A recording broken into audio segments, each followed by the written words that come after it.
ফেরাউনের কৃতদাসীর কবর এখনো এই জমিনে রাখা আছে,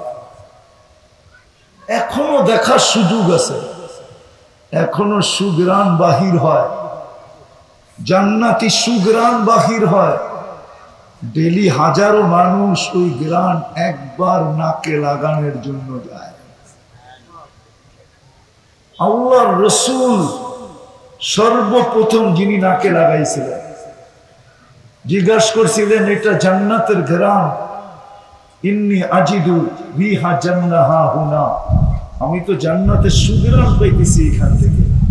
মেরাজের রাত্রে জিবরিল আলাইহিস সালাম বলছিলেন জান্নাতের সুগ্রাণ না, এটা তো রাবেয়ার ফেরাউনের কৃতদাসীর কবর থেকে সুগ্রাণ আসতেছে, কবর থেকে। কৃতদাসী কোন সম্ভ্রান্ত ব্যক্তির হইতো তাইলে মেনে নিতাম, কোন নামি দামি ব্যক্তির হইতো তাইলেও মেনে নিতাম, কোন বড় আল্লাহওয়ালার কৃতদাসী হইতো তাও মেনে নিতাম। কিন্তু কৃতদাসী হলো ফেরাউনের, যার চেয়ে বড় দাবিদার কিয়ামত পর্যন্ত কেউ আসবে না। যিনি সবচেয়ে বড় দাবি করছিলেন জমিনে, আনা রব্বুকুমুল আলা, আমি তোমাদের শুধু রব না, রবেরও বাবা। এর কৃতদাসী, কিন্তু ফুটাইছেন আল্লাহ,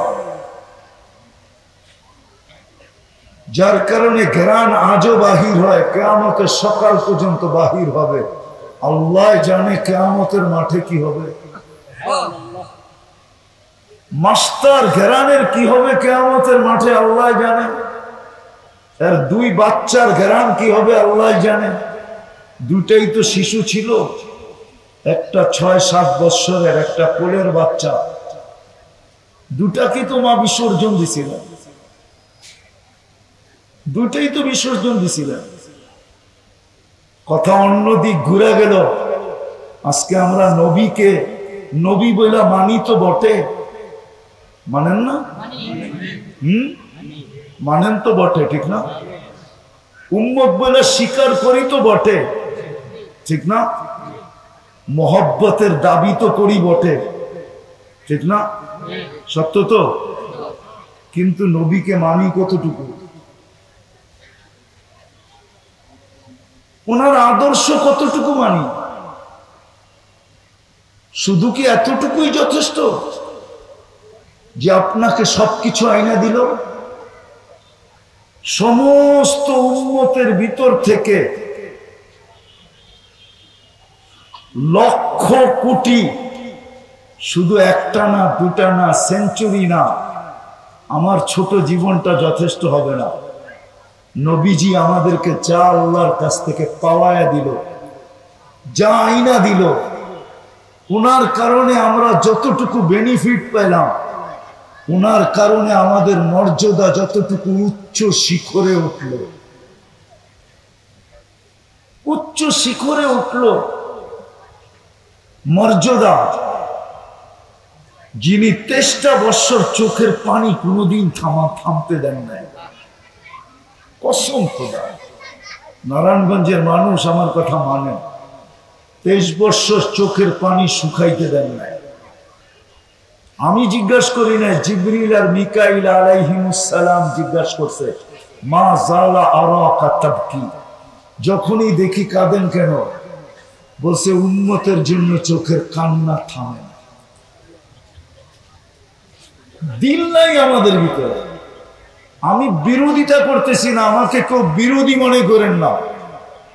শুধু নাম শুনলে আঙ্গুলে চুমা দিয়া চোখে লাগানো যথেষ্ট না, এতটুকু রবির ঋণ শোধ হবে না। আস্তে আস্তে, আমি আপনাদের বিরোধী না, আমাকে বিরোধী মনে করেন না। আমি তো ভিতরের ব্যথার থেকে বলতেছি, ব্যথা। আমি দুনিয়া ঘুরে বেড়াই তো, আমি আপনাদের নতুন স্বাধীনতা দেখি না। আমি জুলাইয়ের 18 তারিখে দেশের বাহিরে গেছি, আগস্টের 18 তারিখে আসছি। আমার 4 দেশ সফর ছিল। প্রথম আমার সেঞ্চুরি পুরা হয়েছে ইংল্যান্ড দিয়া, ক্যানাডা দিয়ে 101 হয়েছে, মিশর দিয়ে 102 হয়েছে। আমি দুনিয়া ঘুরি বিদায় আমার এখানে একটা ব্যথা আছে, ব্যথা। আমি ওইটাই বয়ান করতে চাই। এতটুক দিয়ে নবীর ঋণ শোধ হবে না যে আপনার জন্য চোখের পানি একদিনও শুকাইতে দেন। আপনি শুধু নাম শুনলেন আর চুমা দিয়া চোখে লাগাইলেন, যথেষ্ট।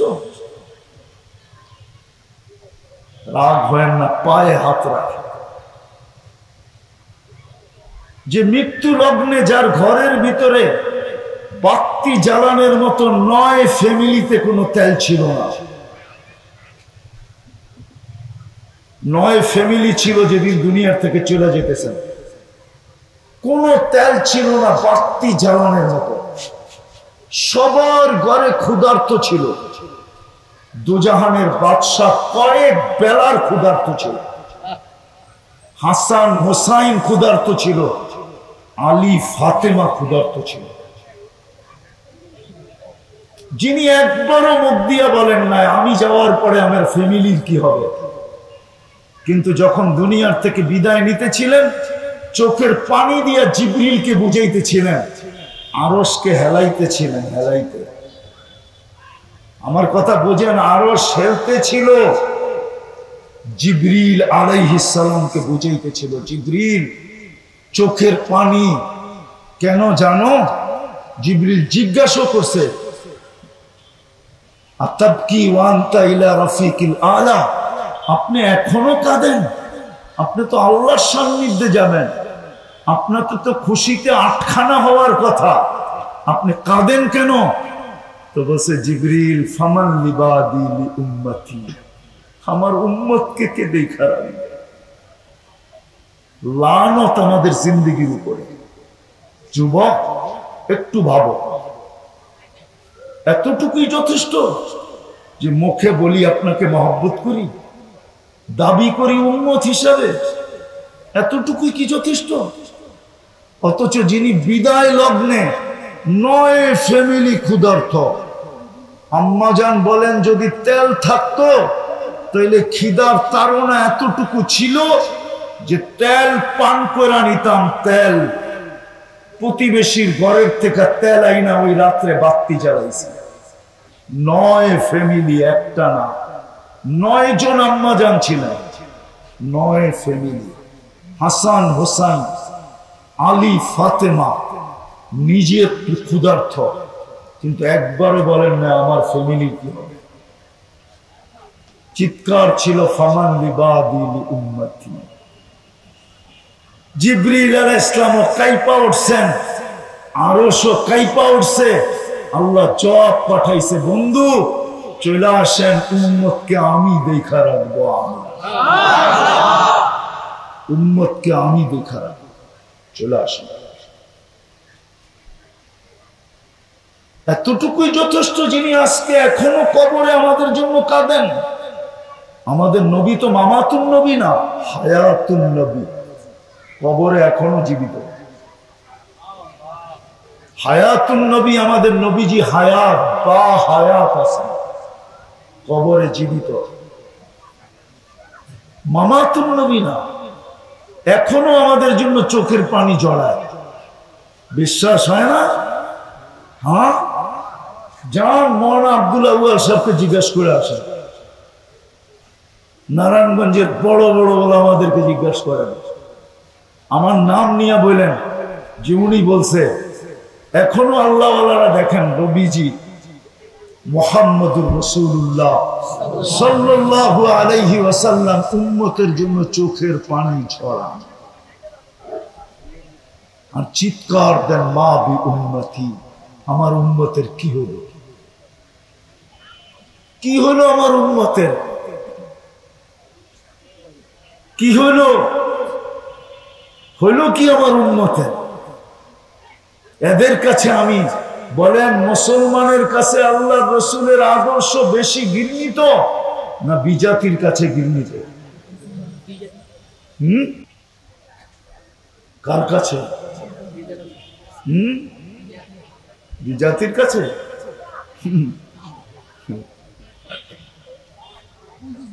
বিজাতির কাছে? ও তো উম্মতই না।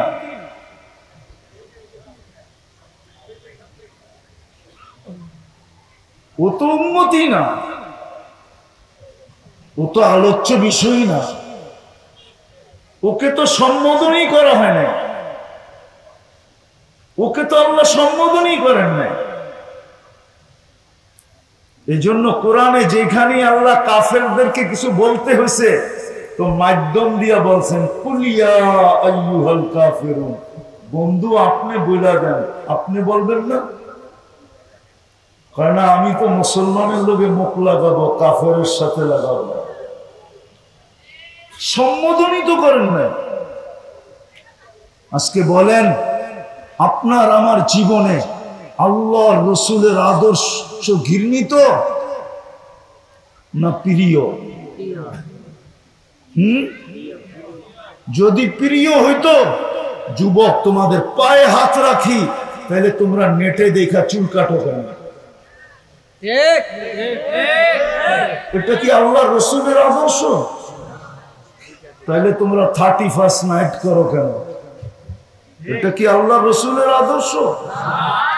তাইলে তোমরা ফেব্রুয়ারির 14 তারিখ উদযাপন করো কেন? বলো, আর কয়টা দেখাবো? তোমার পোশাক আশাক এমন কেন? মা বোনদের চালচলন এমন কেন? পুরুষদের অবস্থা এরকম কেন? মুসলিম বিয়ে শাদী এরকম কেন? আমাদের হাট বাজার এরকম কেন? আমাদের সমাজ এরকম কেন? বলুক এই মহল্লার 20টা ঘর, বলুক আমার 10টা ঘর, বলুক যে আমরা এই 10 ঘর 10 ফ্যামিলি ডেলি যা পাকাই একজন আরেকজনকে দিয়া খাই, এরকম 10টা ফ্যামিলি বলুক। বলুক, বলেন নারায়ণগঞ্জে আমাকে দেখান, বাংলাদেশে দেখান। আল্লাহ রসুল তো বলছে তরকারি পাকাইলে ঝোল বেশি দিও, প্রতিবেশীর ঘরে যেন দিতে পারো। এক মহল্লা 100 ফ্যামিলি থাকবে, ডেলি পাকাবে 1 আইটেম, খাবে 100 আইটেম। কেন? একজন আরেকজনকে আদান প্রদান করবে, তরকারি পাঠাবে, যা পাক করে প্রতিবেশীর ঘরে খবর নিয়ে পাঠাবে। আল্লাহ রসুল তো বলছে ও আমার উম্মতই না যার প্রতিবেশী ক্ষুধার্ত থাকে। আজ পর্যন্ত কোন পয়সাওয়ালা এলাকার ভিতরে খোঁজ নিছে যে আমি এই এলাকার সবচেয়ে বেশি ধনাঢ্য ব্যক্তি, একটু আমার গলিতে হাইটা দেখি আমার খাওয়ার সময় কে ক্ষুধার্ত থাকে? কে এসে সবার ঘটে চিঠি দিয়ে গেছে যে আপনারা ক্ষুধার্ত থাকলে আমাকে খবর দিয়েন? অথচ আল্লাহ রসুল তো বলছিল তুবাল আমির আলা বাবিল ফকির, আল্লাহর কাছে ওই ধনীর চেয়ে উত্তম কোন ধনী নাই যে গরিবের দরজায় যায় খটখট খটখট করে। আপনার আমার জন্য তো এখনো কবরে চোখের পানি জড়াইতেছে। আবুল সামরকান্দিকে চিনেন কি চিনেন না জানি না, ওলামা চিনে আবুল সামরকান্দি রহমতুল্লাহ আলাইকে, যিনি শত কিতাব লেখছেন, যিনার সবচেয়ে প্রসিদ্ধ কিতাব বাংলাদেশে ঘরে ঘরে পাওয়া যায়, তানবিহুল গাফিলিন, ঘরে ঘরে পাওয়া যায়। উনি লেখছেন আল্লাহ রসুল যখন কবর থেকে উঠবে তো ওয়াহুয়া ইয়াবকি ওয়া ইয়াকুল, চোখে পানি, মুখে চিৎকার, জিবরিল আইনা উম্মতি, ময়দান তো খালি দেখি, আমার উম্মত কোথায় গেল? ময়দান তো খালি, উম্মত কোথায়? তো জিবরিল আলাইহিস সালাম সান্ত্বনা দিবেন, চিন্তার কোনো কারণ নাই, আপনিই প্রথম উঠছেন, মা শাক্কাল আরদা আহাদুন ইল্লা আনতা, আপনি সর্বপ্রথম উঠছেন, আপনার আগে কেউ ওঠে নাই। উম্মত এখনো ওঠে নাই, কোন নবী ওঠে নাই, রসুল ওঠে নাই, সব মাটির নিচে আছে, আপনি প্রথম উঠছেন, আপনাকে প্রথম উঠানো হয়েছে। আপনি শান্ত হন, যে কবর থেকে কাঁদতে কাঁদতে উঠবে উম্মতের জন্য, হাসানের জন্য না, হুসাইনের জন্য না। আপনি আর হাসান হুসাইনকে কতটুকু ভালোবাসেন? কলিজার টুকরা ছিল হাসান হুসাইন। আল্লাহর রসুলের দুনিয়াই ছিল হাসান হুসাইন। কি হাসান হুসাইন, আলী, ফাতেমা, উম্মে কুলসুম, এটাই ছিল দুনিয়া। এই 5 জনের দুনিয়া ছিল আল্লাহ রসুলের। আপনি জানেন না হাসানকে, আপনি জানেন না হুসাইনকে, আপনি জানেন না হাসানকে, আপনি জানেন না হুসাইনকে। হাসান হবে অথবা হুসাইন রাদিয়াল্লাহু তাআলা আনহু হবে বাচ্চা। আল্লাহর শ্বশুর সাহাবাদের মাঝে বসে আছেন, তো আসছেন সামনে, নানার সামনে আইসা দাঁড়ায়া পেশাব করে দিছেন বিলকুল বুকের মধ্যে। সাহাবা হাক্কা বাক্কা খায়া থামাইতে চাইতেছিলেন, আল্লাহর রাসূল বলছেন কেউ আওয়াজ করবে না, করতে দাও। যখন করা শেষ হয়ে গেছে আল্লাহর রাসূল বলছে 1 বালতি পানি নিয়ে আসো। নিয়ে আসছে, বলছে আমার এখানে ঢাইলা দাও। তারপরে ধোয়া, তারপরে উঠায় চুমা দিয়া বলছে হাসান মিন্নি ওয়া আনা মিনকু, হাসান আমার কলিজার টুকরা, আমি হাসানের কলিজার টুকরা। কিয়ামতের মাঠে ওনার জন্য চোখের পানি না, আপনার জন্য আমার জন্য চোখের পানি। 12ই রবিউল আউয়াল মাস দেখা কথাকে একটু ঘুরাইয়া দিলাম। কতটুকু ওই রসুলের অনুসারী আমরা, কতটুকু ওই রসুলের ইজ্জত রাখলাম, যিনি আমার জন্য 23 বৎসর কাঁদলেন, যিনি মৃত্যু লাগলে কাঁদলেন, যিনি এখনো কাঁদেন, যিনি কবর থেকে কাঁদতে কাঁদতে উঠবেন, যিনি কিয়ামতের মাঠে ছুটতে থাকবেন। অথচ আমার সমাজ, আমি বুঝানোর জন্য বলতেছি, অন্য কোনো কারণে না, একটা ইউনিয়ন পরিষদ না, একটা ওয়ার্ডের পদ পাওয়ার জন্য জান দিতে রাজি, নিতে রাজি। একটা ইউনিয়ন পরিষদের চেয়ার পাওয়ার জন্য পুরা গোষ্ঠীকে জবা করে দিতে রাজি। অথচ আপনার নবী, আমার নবী কিয়ামতের দিন মাকামে মাহমুদ পাবে। ফাতাহাজ্জাত বিহি নাফিলাতাল লাক আসা আইয়াব আসাকা রাব্বুকা মাকামাম মাহমুদা। আজানের দোয়ার ভিতরে আমরা পড়ি আতিহি মাকামাম মাহমুদা, আল্লাহ আমাদের নবীজিকে মাকামে মাহমুদের মতো চেয়ার দেন।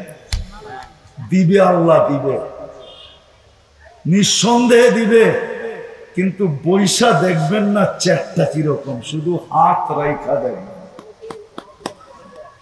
রব্বে কাবার কসম বসবেন।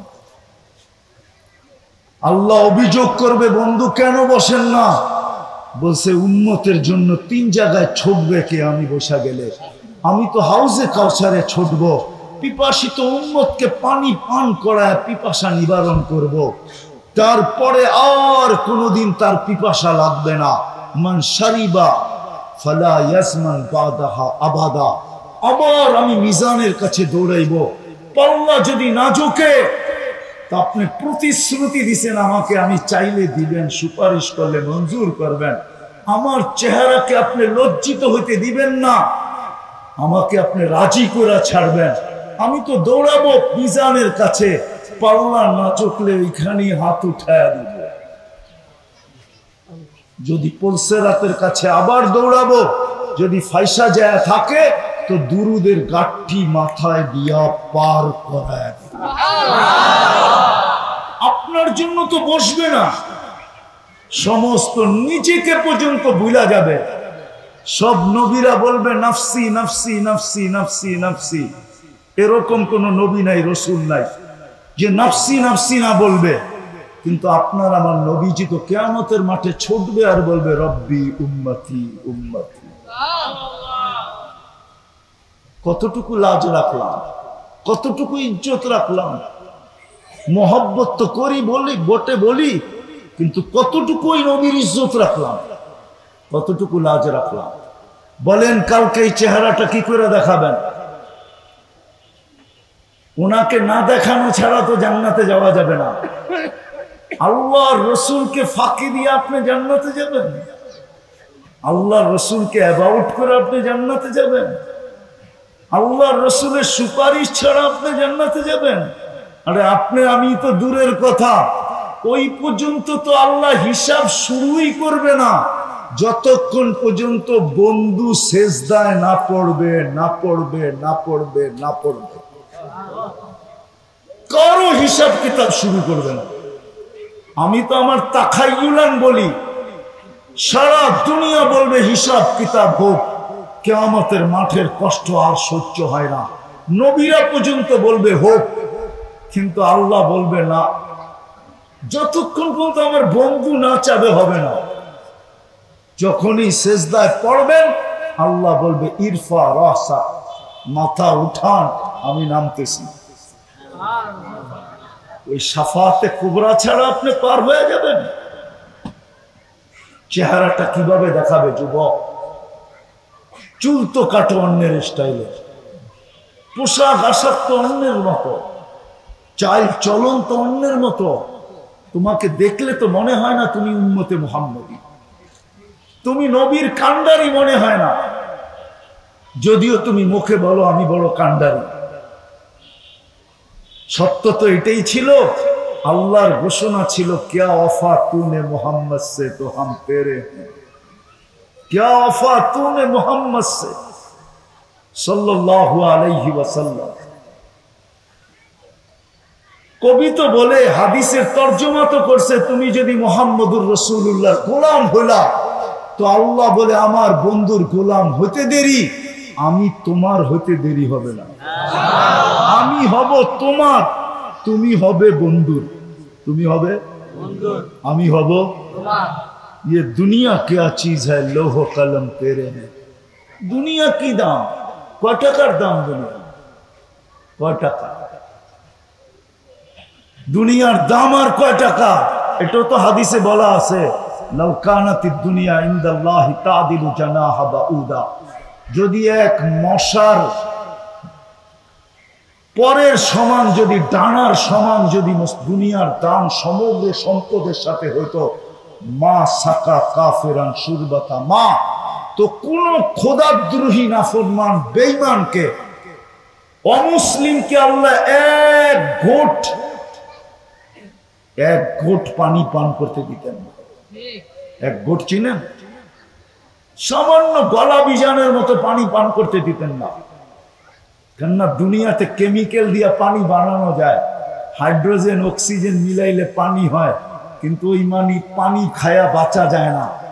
আল্লাহর পানির ভিতরে জীবন দেওয়া আছে, জীবন। ওই জীবন কোনো কেমিক্যাল দিয়ে দেওয়া যায় না, কোনো কেমিস্ট্রির কাছে নাই, কোনো ফ্যাক্টরিওয়ালার কাছে নাই, কারো কাছে ওইটা নাই, যেটা আল্লাহ দিয়া পানির ভিতরে পাঠায়। এক ঘুট পানি পান করতে দিতেন না। তাহলে বোঝা গেল দুনিয়ার দাম আল্লাহর কাছে।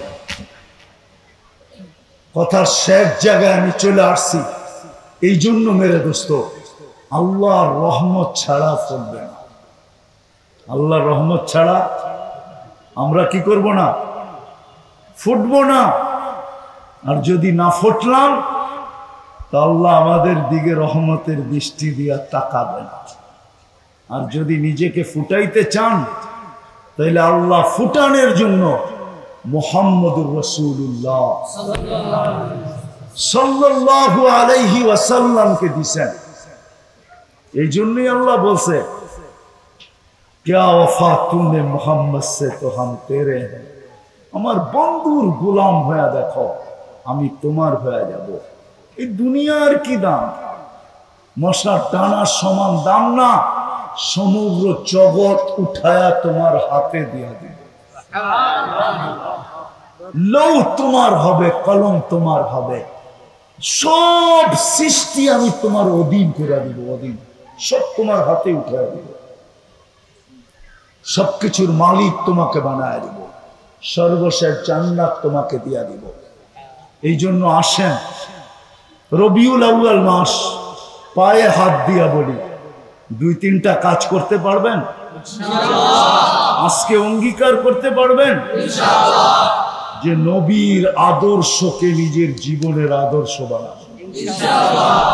যুবক কমসে কম চুল কাটাটাই বানায় ফেলে যে আমি চুল নবীর আদর্শে কাটবো। এখন সময় নাই, আবারও যদি কোনোদিন আসা হয় নারায়ণগঞ্জের সফর থেকে বাইচা আসি, আর আশা হবে সামনে অনেক প্রোগ্রাম আছে, তখন ইনশাআল্লাহ খুলা সময় নিয়ে বলবো কমসে কম নবীর আদর্শকে আদর্শ বানাবেন হ্যাঁ অঙ্গীকার কে কে অঙ্গীকার করতে পারেন? আল্লাহু আকবার। নামান নামান নামান। দ্বিতীয় এই মাসে নবীর আদর্শের ছোট একটা কিতাব হইলো আমি পড়বো, বই হইলেও পড়বো। সিরাতের একটা বই পড়বো, আমি কিতাবের নাম বলে দিয়ে যেতেছি, বেশি বড় না, 96 থেকে 98 পৃষ্ঠা হবে, 100-র উপরে হবে না। সিরাতে খাতেমুল আম্বিয়া, মনে থাকবে? নাম কি? সিরাতে খাতেমুল আম্বিয়া, বাংলায় পাওয়া যায়। এটা পড়েন রবিউল আউয়াল মাসে, কেননা হজের মাসে আমরা হজের ফাজাইল পড়ি, রমজানের ফাজাইল পড়ি আর বলি হয় আফসোস আমার দেশটা যদি এরকম হইতো। সময় তো নাই, কি করব। নাইলে আমি দুনিয়া ঘুরা দেখছি, এমন দেশও আমি গেছি যেই দেশে পুরা মাসে প্রত্যেক গলিতে গলিতে মসজিদে মসজিদে এলাকায় এলাকায় প্রতিদিন নবীর সিরত বয়ান চলতেছে, সিরত বয়ান হতেছে।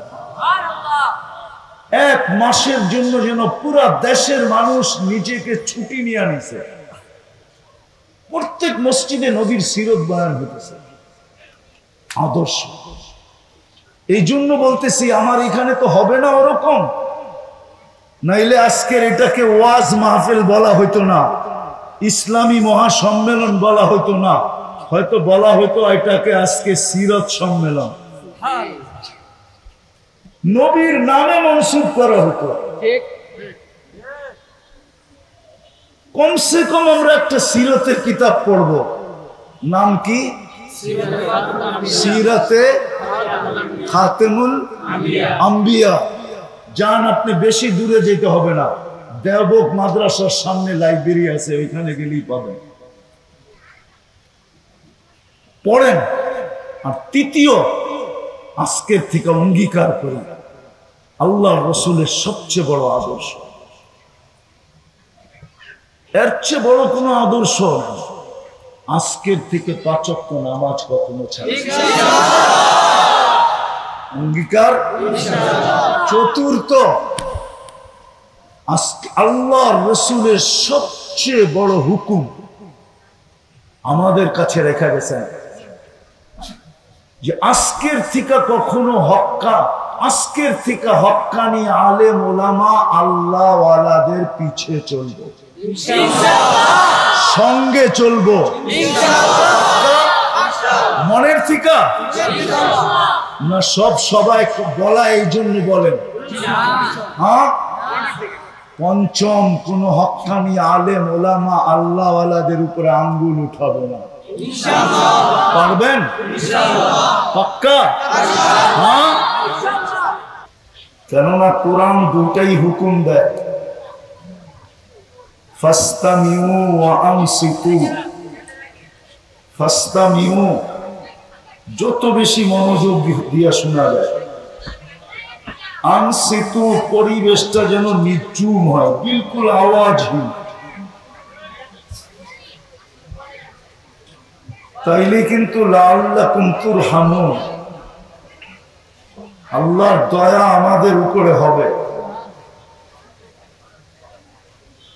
আর না হলে জীবনটা কিন্তু ধরে রাখার বিষয় না, জীবনের গতি ধরে রাখার কোনো মেশিন এখনো আসে না। আর কোনোদিন জীবনের গতি ধরে রাখার মেশিন আসবে না, কথা কিন্তু খুব অল্প সময় হবে। আগেই ঘোষণা দেওয়া হয়েছে আমাকে এক জায়গায় যেতে হবে রাত্রেই, দক্ষিণ কোরিয়া। বিদায় আমাকে এখান থেকে এয়ারপোর্টে পৌঁছতে হবে। আমি তো বাদেই দিতেছিলাম, কিন্তু মাদ্রাসার দিকে তাকায় কষ্ট হইল, তারপরে চলে আসছি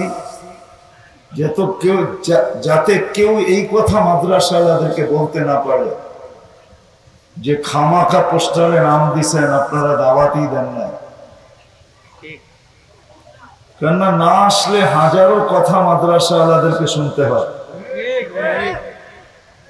শুধু মাদ্রাসাকে যেন কথা শুনতে না হয়, এই জন্য আমি আসছি।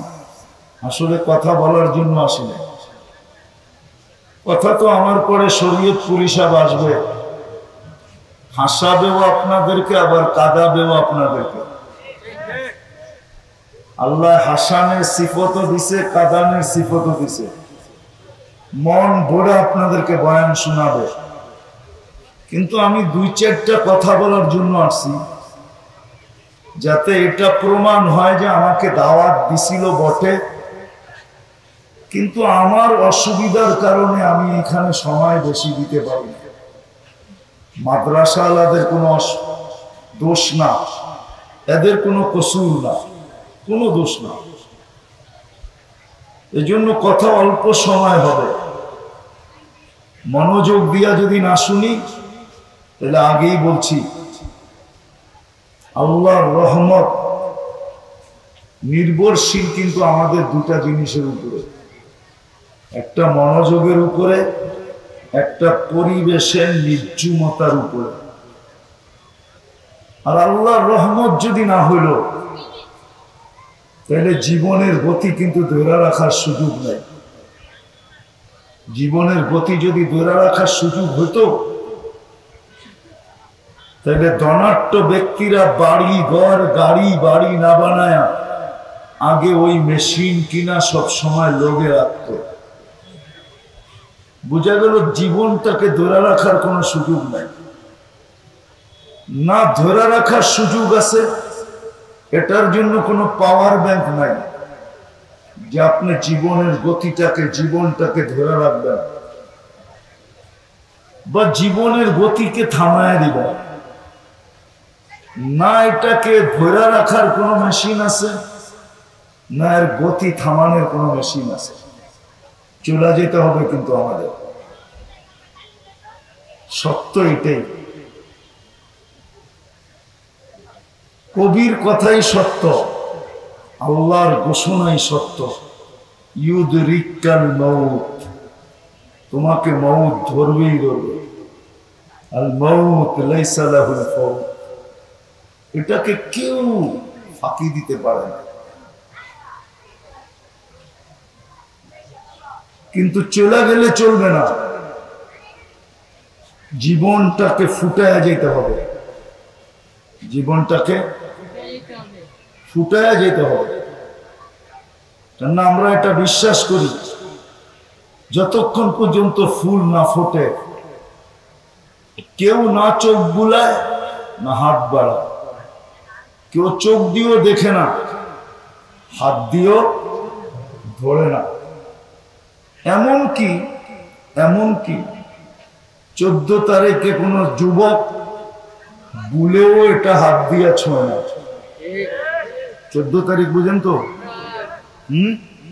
কেন ও জানে ফুটন্ত ফুল ব্যতীত যদি নিয়ে গেলাম, যেটা ফোটে নাই, তাহলে I.Youth লিখবে তো দূরের কথা, লিখবে তো দূরের কথা, ফেসবুকের ভিতরে বড় একটা জুতা দিয়া পাঠায় দিবে, ঠিক না? আর সামনাসামনি করলে তো পায়েরটা খুলেই দেখাবে যে তুই একটা ফুটন্ত ফুল নিয়ে আসতে পারিস না, আবার তুই চাইতেছিস আমি তোকে লেখা দেই I.Youth।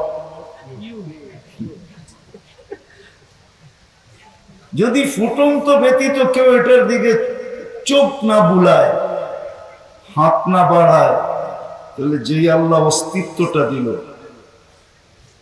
যুবককে যৌবন দিল, নারীকে নারীত্ব দিল, পুরুষকে পুরুষত্ব দিল, রূপসীকে রূপ দিল, গুণবতীকে গুণ দিল। ওই আল্লাহ ফুটন্ত ব্যতীত আমার দিকে তাকাবে তো তাকাবে কি করে? একটু ভাবেন না, কথা কিন্তু বেশিক্ষণ হবে না। আবারও বলতেছি, রাস্তার যে অবস্থা দেখে আসছি, আমি তো সন্দেহে আছি আমি টাইম মতো পৌঁছতে পারবো কিনা। লোকাল ফ্লাইট না ইন্টারন্যাশনাল ফ্লাইট, এই জন্য কথা বেশি হবে না। একটু চিন্তা করি, বিবেকটা কেন দিছে না? এই জন্য যেটার পিছনে সারাদিন ব্যয় করতেছি। যুবক ব্রেনটা তোমাকে আল্লাহ কেন দিলেন বলো? বিবেকটা কেন দিলেন? বুদ্ধিটা কেন দিলেন? পুরুষ হিসাবে চিন্তা করি যে আমি যদি ফুটন্ত ব্যতীত ফুলের দিকে চোখ ভুলাই না, হাত বাড়ায়া নেই না, তো যে আল্লাহ আমার মতো যুবককে যৌবন দিয়া ফুটাইল, কি যৌবনের দাম কত বলো? বলো, এক যৌবনের দাম কত? কেউ জানলে বলো, যৌবনের দাম কত? আরে বলো না, কত দাম? ও একটা বাবা, ঠিক না? কি তাই? যৌবনের দাম কত? সমগ্র জগতের সম্পদ যদি এক পাল্লায় রাখা হয় আর এক যুবকের যৌবন এক পাল্লায় রাখা হয়, তো যৌবন বেশি দামি। বিশ্বাস হয় না? হ্যাঁ না, যৌবন কিনতে পাওয়া যায় কলিকাতা হারবালে, না মডার্ন হারবালে পাওয়া যায়? যায় না? তাহলে একটু ভাবো না কেন তোমাকে যে আল্লাহ যৌবন দিয়া ফুটাইল, ওই আল্লাহ তোমার দিকে তাকাবে তো তাকাবে কিভাবে? কখন তাকাবে? যে পুরুষকে পুরুষত্ব দিয়ে আল্লাহ সাজাইল, এর দিকে আল্লাহ কখন তাকাবে? যেই নারীকে আল্লাহ নারীত্ব দিয়ে সাজাইল, নারীর দামই তো নারীত্ব। নারীত্ব না থাকলে তার কি দাম আছে? দাম কি? আল্লাহ তো তৃতীয় লিঙ্গ বানায়, এই জন্যই বুঝাইছে আমাদেরকে। কি বুঝায় না? তৃতীয় লিঙ্গ দেখলে খালি কি করে? এটাই তো। কি এতটুকুই তো না আরো কিছু? আল্লাহ যে ফুটাইলেন আমাদেরকে, আল্লাহ কখন তাকাবে? এটাই আমার বোঝানোর বিষয়। যদি আল্লাহর রহমত আমার উপরে না হইল, তাহলে খোদার কসম যুবক, যৌবন তো হবে কিন্তু তুমি ফুটবে না। পুরুষের কাছে পুরুষত্ব হবে কিন্তু ফুটবে না। নারীর কাছে নারীত্ব হবে কিন্তু ফুটবে না। আমি ফুটানের দুই তিনটা দৃশ্য, দুই তিনটা প্রমাণ দিতে চাইতেছি যে আল্লাহ ফুটাইছেন তো কিরকম ফুটাইছেন, নারীকে ফুটাইছেন তো কিরকম ফুটাইছেন। রাবেয়া বসরি কোন রাজরানী ছিল না, রাজরানী। রাবেয়া বসরি কোন রাজরানী ছিল না, কোন সম্ভ্রান্ত ফ্যামিলির মেয়ে ছিল না, কোন নামি দামি বংশের ছিল না। রাবেয়া তো কৃত দাসী ছিল। আমি তো 6 বার তার বাড়ি দুই চোখে দেখা বলতেছি। কিতাব আজ পর্যন্ত পড়ি নাই, কিন্তু আমি তার বাড়ি 6 বার চোখে দেখা তারপরে বলতেছি। এখনো রাবেয়ার ঝুপড়ি আমার চোখের সামনে। সে তো কোনো রাজরানী, রাজ পরিবারের মেয়ে ছিল না। রাবেয়া তো কৃতদাসী ছিল, কিন্তু ফুটছে তো কতটুকু ফুটছে? আজ পর্যন্ত রাবেয়ার নাম শুনলে,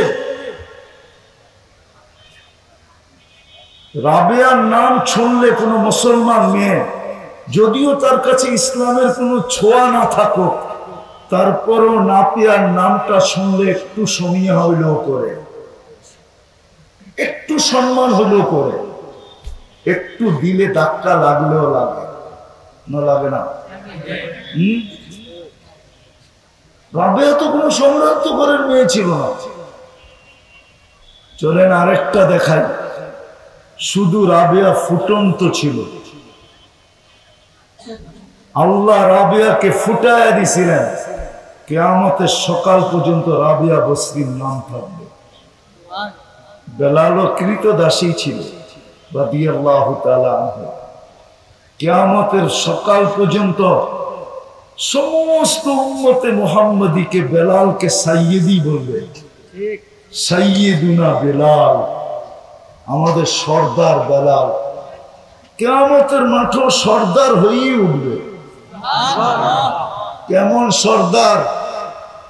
আল্লাহ আমলনামা দেখতে চাবে না, আল্লাহ বলবে আযদিন লানাল ইয়াওমা ইয়া বেলাল, আজকে দুনিয়াকে একটা আযান শোনায় দাও।